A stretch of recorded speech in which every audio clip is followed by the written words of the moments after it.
Heart of Healing, the healer's journey, is brought to you by Family Health, a wellness company. Are you tired of being tired? Sick of living in a toxic home? Do you run out of money before you run out of month? Family Health can help. Call us at 212-978-3721.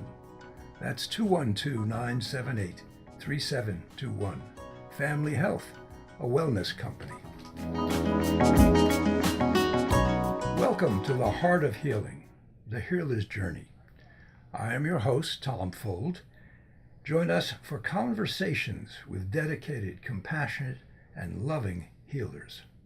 We will learn about a wide range of healing modalities and an even wider range of people who become healers. Listen as they tell us of the varied paths that have led them to the joyous healing work that they do. And I'm happy to have as my guest today, Stephen Chao. Stephen is a doctor of physical therapy. Welcome, Stephen. Thanks very much. Thanks for having me. Glad to have you on the show. Tell me, as a doctor of physical therapy, what does that mean and what do you actually do?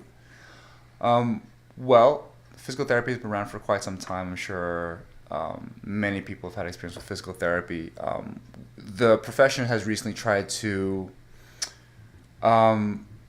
become more involved in the academic and scientific discussion, and so we have moved towards a doctoral level. All it is we have much more extensive knowledge. It allows us to actually be able to screen patients. So in the past, we've relied on doctors' referrals. Now in several states across the country, we can see patients directly because we as doctors, we have the ability to screen those people and make sure that we're catching and diagnosing appropriately. That's interesting because I guess I might have thought a physical therapist as my trainer from high school or something, or college sports, or a sports trainer, but that's quite more complicated than that. Yes, and it has evolved quite a bit. I think for a long time there's been that perception. Physical therapists have traditionally been technicians, so doctors make the referral and they carry out whatever modality is needed for that patient, and everything we do is a screen or some sort of assessment.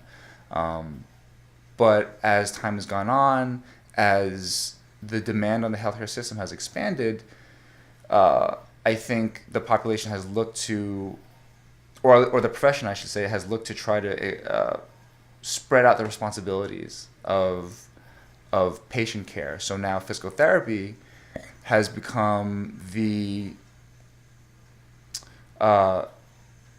most conservative first-line treatment, if you like, where people who have any sort of functional impairment, so meaning if they're unable to do the things that they want to do, they can see physical therapy as an alternative to medication or surgery. Right. Oh, good. That's and we do need more alternatives. Medication and surgery can be very helpful, and there are alternatives. That's right, and I think it's nice also because as our understanding of the body has expanded, we realize that it's not always that tool is not always the best one. Sometimes you do need something a little bit gentler.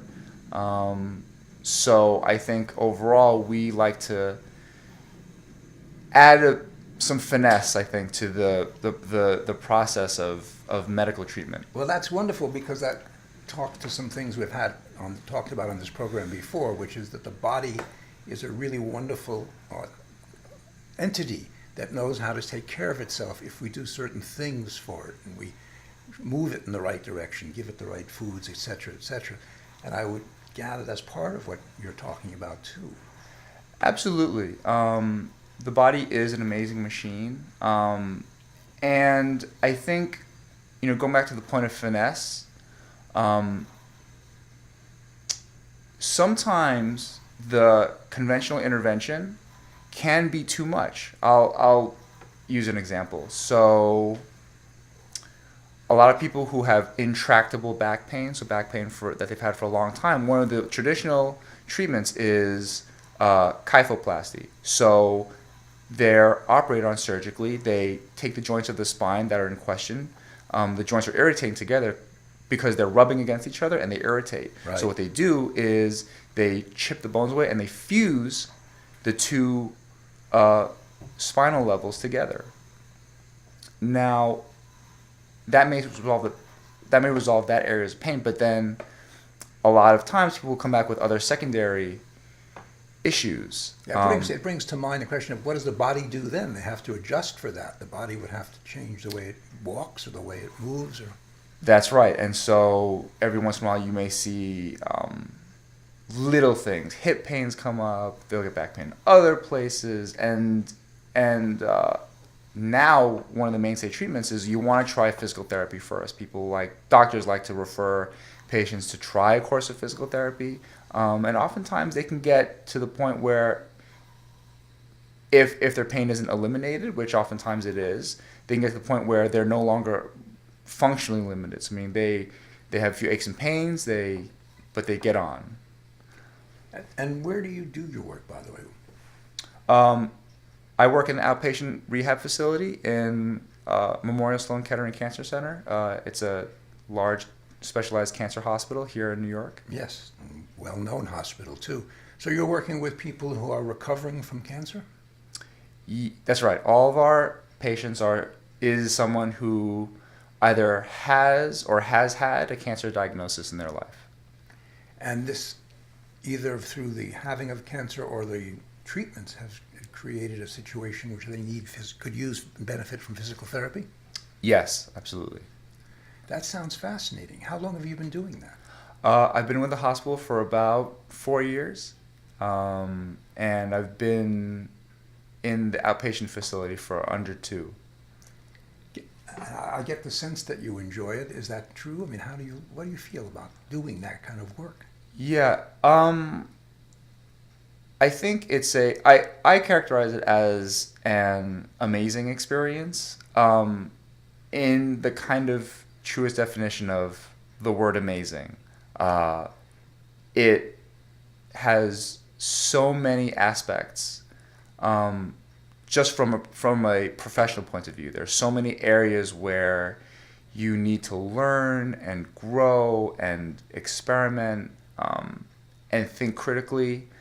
It's been such a eye-opening experience in terms of my education and learning, and also from a human standpoint, just seeing the breadth of human interaction and response is surprising. Sometimes wonderfully surprising. Sometimes it's in a less than ideal capacity, but all of those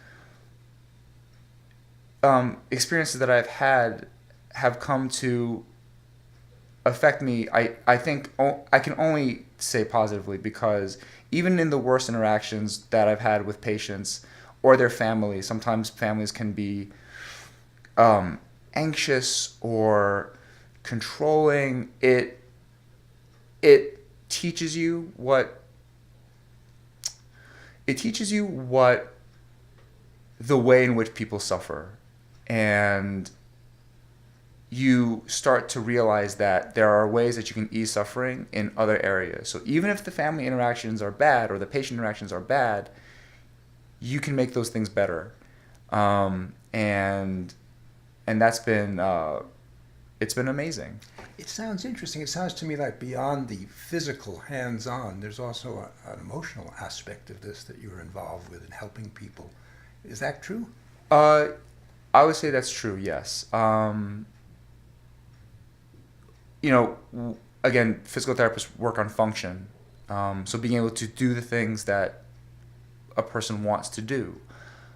So when a person loses the ability to do that thing, and it can be mundane, like walking, mundane, I don't know if I'd call walking mundane but, exactly. But well, I was going to say, but the thing of it is, everyone walks, but you don't realize what an impact it can have when you lose that capability to walk, or to, watch television, or that speaks to their quality of life. And we often think of physical therapy the course of physical therapy as a contract. It's the clinician and the patient agree that we're going to put everything into getting the patient better, you better. And sometimes to get them to figuratively sign on that dotted line, you need to break through whatever it is they're coming in with. So sometimes it's anxiety, sometimes it's fear, fear of pain, fear of falling if there's someone whose balance is impaired, or many times fear of failure, the fear that they're getting their hopes up, because in this process, your expectations fluctuate all over the place. They have hope of getting better and then not getting better. I mean, to the real extent of maybe I could survive another year, or maybe this is my last year, and how do I deal with that? And so you have to look at where they're at emotionally and affect them there to get that buy-in, to get that commitment to the contract. That's very powerful work, because I hadn't thought of that before, but people have come through a very traumatic experience by the time they reach you, I imagine. And they've already had a lot of fear, possibly, I mean, I would think so, and possibility of not surviving. And you're here now to help them, even though, as you just said, it might be a short-term help. Yes. I think there are amazing stories that I come away with. We had one person who, their goal was to be able to walk their kid down the aisle when they got married. And that was something that we worked on for weeks and weeks and weeks. And they knew that they were going into it. They were not going to make it long past the wedding. But that was what they wanted to do. And so... What a powerful journey that was. It's incredible, and those people are so motivated, and it doesn't change how they. You would think that one would be, or I am sometimes tempted to believe that maybe you would a person would take the role of, well, like they may not be so motivated because their outcomes aren't great, but they click into that one thing and they absolutely go for it 110%. Have tremendous focus. And it must be very wonderful, I would think, to work with that patient, to help them get to that one desire they have. Yes, it's incredible. Recently we had someone who wanted to get back to the gym, and they did, for a very short time. Unfortunately they're not doing well now, but they had a piece of their world back. I recently had a student. One of my jobs is a clinical instructor. We take interns for a period of 6 to 12 weeks, whatever it may be. Where might those interns come from? Physical therapy programs around the country. Okay. This individual came to us from a school in Pennsylvania, and one of the things I really impressed upon her was, when you do this job, because it is an incredible amount of burnout. It's one of the things that happens is when you have your hands on someone, you're united with them in a really deep way, and there is a giving from you to them, and also you take from them whatever they're going through. And so at the end of the day, you are exhausted, and what keeps you in it is that person saying, I can walk, we got a girl back to the gym, my student and I together, and the last day we were going through the gym, and we said, are you comfortable with your exercise program? And she started getting excited, because that was the moment where she realized that I'm done. She finished her chemotherapy for breast cancer. The returning to the gym was her watershed moment of being finished with her cancer treatment. And she said it, and when the patient said it, it clicked into her, and she broke down. All of the trauma and the fear came out in that one moment, because she said to herself, I feel like I'm getting back to normal. Mm-hmm. Mm-hmm. And like the patient started to cry, my student was crying, I started to cry, like it was like a mess. And It's a good kind of mess, though. yes, it was a wonderful mess. It was a wonderful mess. And I told her, every time you hate your life at that moment, you hate your job and The mundane. yeah, the mundane, and when it gets really hard and challenging, and especially for us, I go through phases where my patients don't do well. Yes. You go back to that. Like, that's what's going to keep you in it. That's what's going to recharge you and make you take that extra course, or it makes you give up that weekend when you need to learn something new, or stay that extra half hour at work when you want to be out on Friday night because you need to look up something or figure something out. And so the impact I think on the person is really, really quite large. It's very powerful. Do you have any mentors or supporters, supervisors that you can go to? Because I would imagine that as you say, you take on a lot. And yes, while it's great to have had successes that you can remember, on those days or weeks when things are not going as wonderfully as you'd like them to, Yeah. have you places that you can get some support? Yeah, I think the amazing thing about our clinic is, and I was just speaking about this the other day too. We have supervisors, we have directors, but I think as a group, there's something like 24 of us, and I think it has created an environment for us where we really value each other, and we lean on each other a lot. That's where we complain. That's where we really can be frustrated about when things don't go well. Right, and that's where you can show it, because you're certainly not going to show it in front of the patients you're working with. That's right. You always have to be there. And also, I think it's a lot harder for those who are around me, at least socially.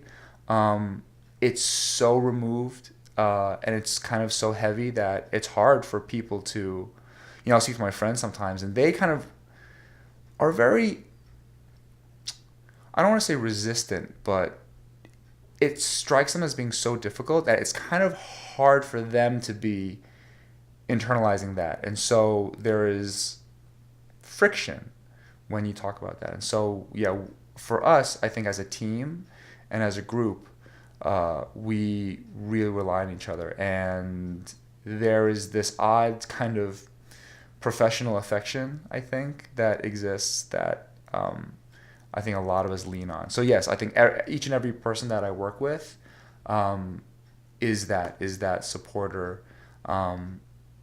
Each of us also has a different skill set, and so we all mentor each other. I hope there's somebody there doing massages. I'm feeling tense listening in terms of my body would be, working that hard would be tired, I would think. Absolutely, yeah. It's definitely a difficult. We treat each other all the time. That's good. I'm glad. Yeah, so we do. There's definitely we support each other in all ways. And I can understand it.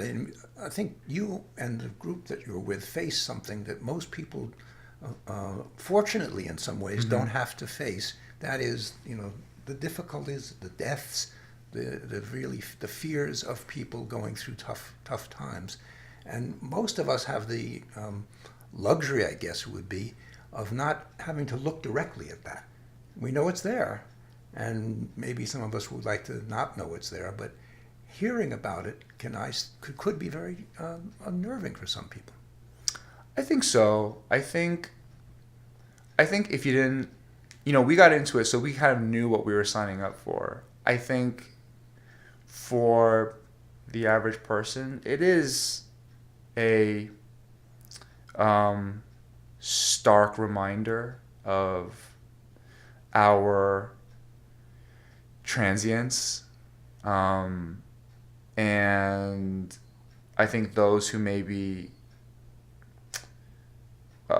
are more rooted in their lives can have some trouble with that.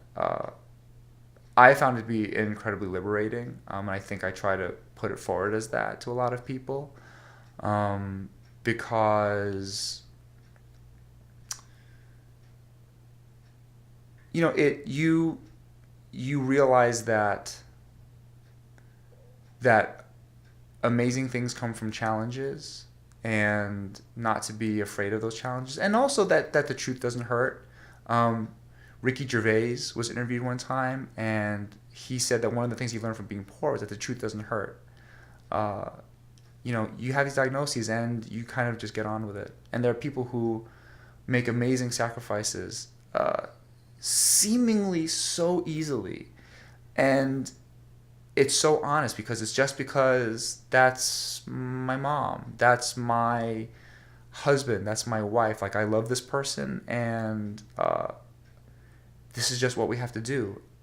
And you have to realize that there are two sides to every coin, I think. And I feel like, hopefully, if when I'm not complaining about it, I can express it in a way that shows, yes, sometimes it's a death sentence, sometimes it's horrible to go through treatments, but that's when you're tested, and that's when you see amazing things. I see heroes every day, people who I think are far braver and stronger than I am, that I feel like I am. I mean, it's so humbling every day, who make this commitment to go through their own treatment, to make themselves better, to make their loved one better.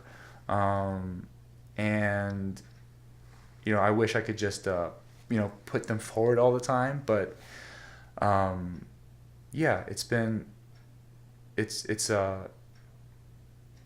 it is hard for people, but I think it's also an area for learning, and for expanding your horizons. Sounds very powerful. It sounds like this has given you hope, actually, is what I'm hearing within you.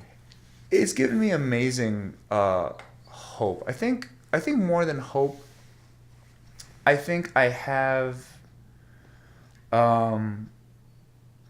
clarity. I have a broader perspective. It's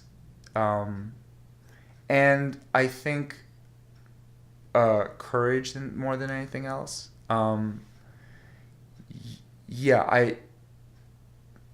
In life there are so many difficulties, and we can hold on to those difficulties. It's very seductive to hold on to focus on them. Yeah, and our difficulties. And then you get put to a choice of, what do I do when it's life and death? And many people aren't put to those choices. I have had the opportunity to see those choices in action. Thank goodness I haven't been put to that choice. And to see people face diagnoses courageously and strongly, and also weakly, and in a bad way. When I see people collapse also, I have come to appreciate those times as opportunities for me and for us and for those who we work with to try to make lives better. It's shown me the privilege of being a sentient being and having compassion, and allowing me to take ownership of my own sense of compassion, and then to put it forward and to enact that weapon. Almost, it's a horrible word, but it's something that I can wield very, very strongly, to make someone's life better, or to make someone who I know their life better. Even if it's not my patient's life, I can have it permeates my existence. I'll speak to someone about their relationship trouble, but that, being able to then break through that idea of despair isn't terrible, and it's not going to be forever.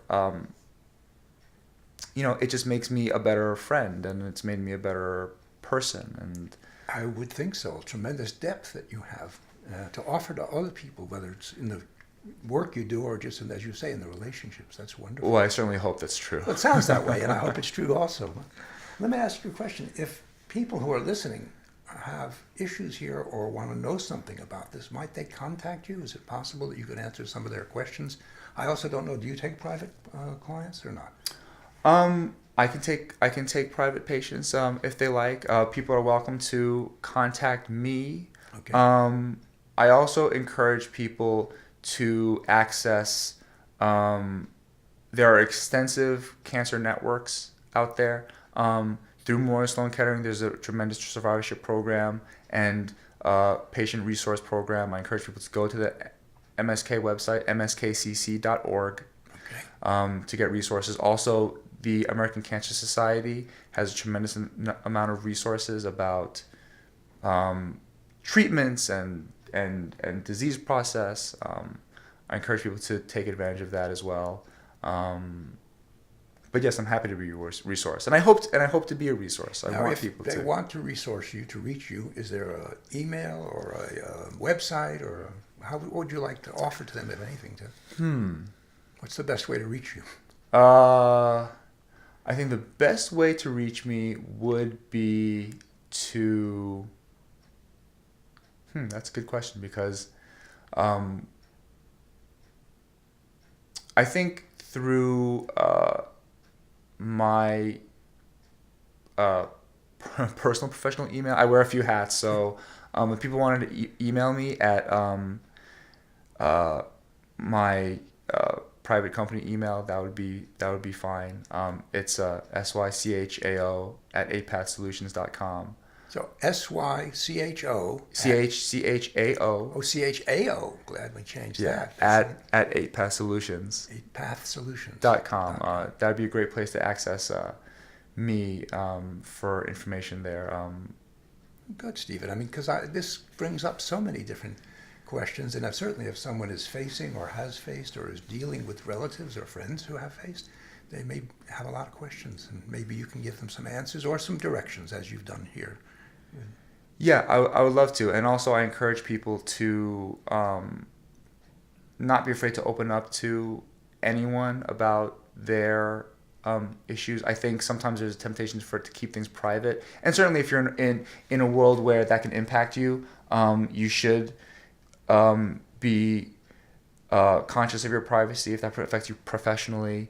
If you're someone who is in the public eye or who their competition is very, very fierce, I think that is. But to definitely have resources where you can go to and obtain support anywhere. I think it's very important for people to have a good network of support and good, strong support systems if they do go through something like that. Well, Stephen, that's wonderful. I am impressed by what you do. I mean, I didn't even know this was done. And I think it's a wonderful service that exists in this world for people going through their difficult times. And you obviously care about this and how much you care about the people you deal with and the work you do. So I thank you so much, Stephen Chao, for being on this show today. Oh, thank you very much. It's been a pleasure.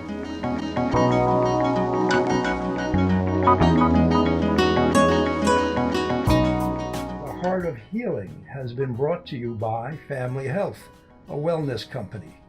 Working with our product partner, the Shackley Corporation, we offer 3 ways to help. First, all natural vitamins and supplements. Second, safe and effective weight management. And thirdly, outstanding non-toxic cleaning products. For more information, call us at 212-978-5787 3721. That's 212-978-3721. Family Health, a wellness company.